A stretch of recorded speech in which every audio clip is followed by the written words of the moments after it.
Hey guys, it's Gary Wong with GaryWongRealty.com. People know me as the Christian Realtor, and I'm the author of the book on Vancouver real estate. This is a quick video to explain the MLS Listing Contract. So when sellers want to list their home with a realtor on the MLS, they would sign this contract. This form is filled out by the realtor and would need the seller to initial and sign.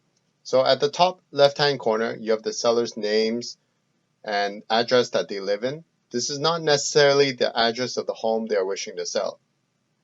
Underneath, there's a box to indicate whether they're a resident of Canada or a non-resident of Canada.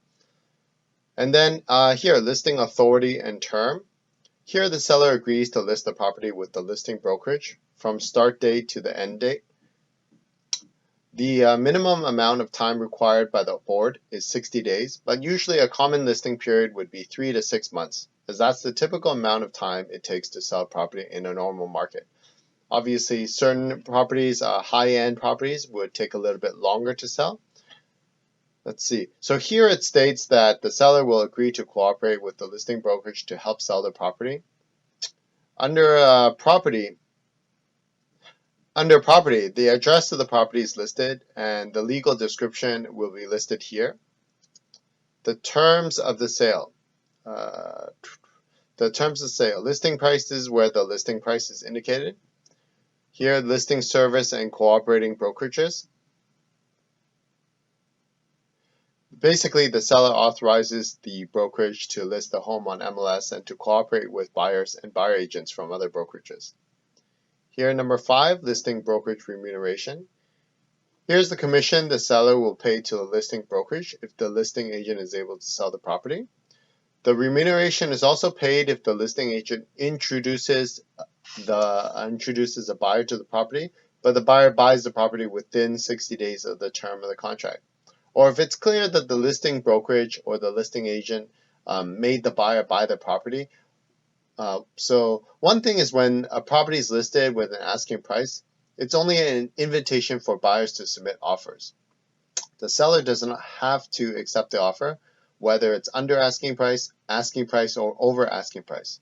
However, if a buyer offers asking price with no subjects, the seller is obligated to pay the commission to the listing brokerage if the listing brokerage and listing agent exercises this option.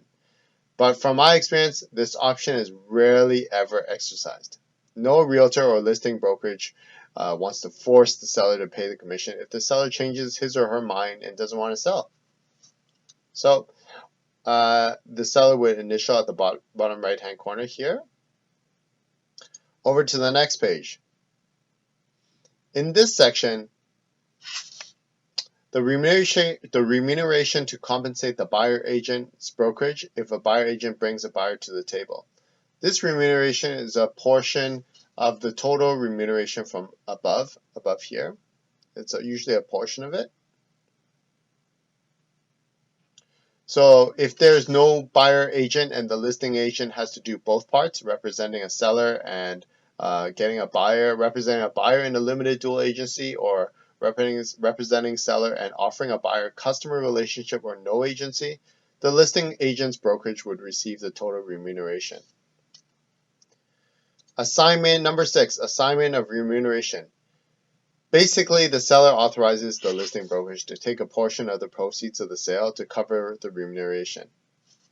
Number 7, designated agency. The realtor would write his or her name and the realtor is representing the seller as the listing agent.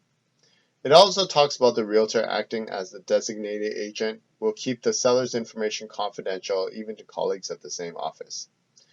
In number 8, it talks about what the designated agent will do for the seller, including provide information to buyer's agents, help market and promote the property, obey lawful instructions of the seller, as long as it's not against the Real Estate Services Act and the rules and bylaws and code of ethics of the board. Number 9 talks about the responsibilities of the listing brokerage, including ensuring that the services in the Schedule A will be provided, monitoring and supervising the activities of the designated agent.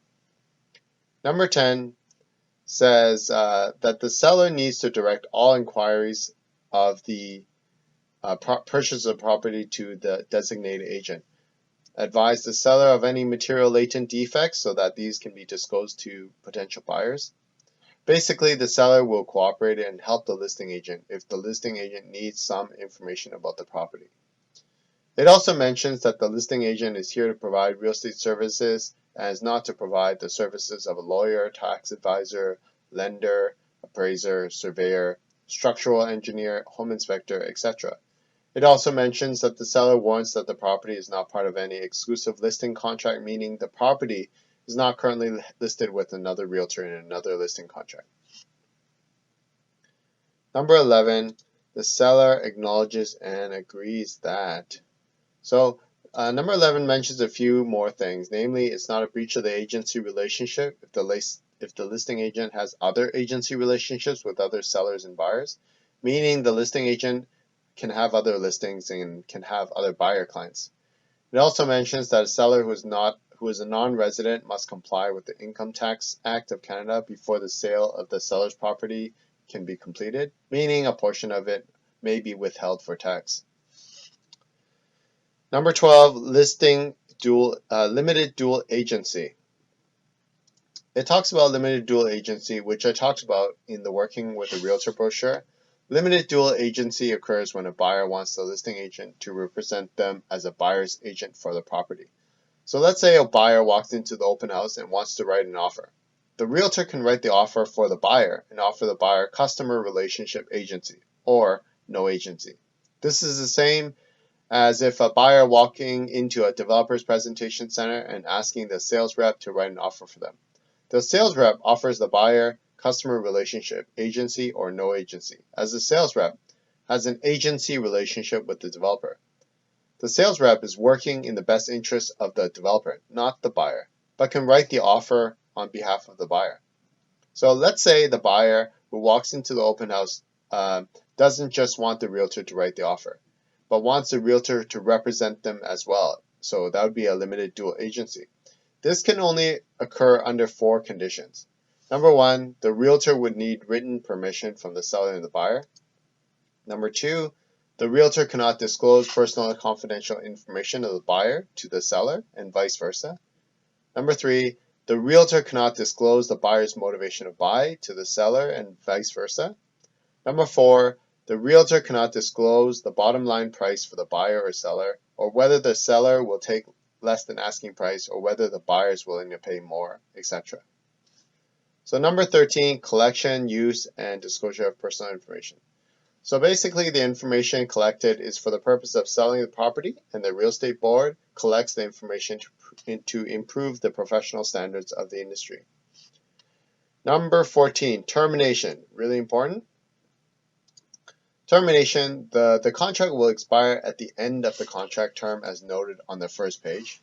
The seller can also terminate the contract with the approval of the listing brokerage. So people ask, what if the listing brokerage doesn't allow the seller to cancel? So I've never heard of this happening because I can't see how refusing a seller from terminating the listing would benefit the listing brokerage's reputation and brand.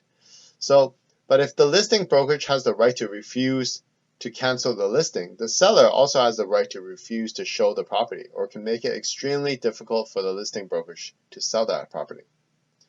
So obviously the contract also terminates when the property is sold, and at that point the listing brokerage and realtor would remove all signs from the property and stop marketing the property. So in number 15 there are some miscellaneous terms, and number 16 says that you have read and understood the terms of the contract. Here the seller would date when they signed this, and then they would sign here in the box's seller signature. Next page, this is an example of a sample Schedule A, which is optional. It basically talks about what a realtor would do for the seller and the property. The seller, if they agree, would initial at the bottom right-hand corner. And same for the next page, on the bottom right-hand corner. So, well, that's it for the MLS listing contract. It's Gary Wong with GaryWongRealty.com. Subscribe, comment below, and until next time, God bless you. Thanks guys for watching my video. Please subscribe and share with your friends. Email me if you have any more questions. Thank you.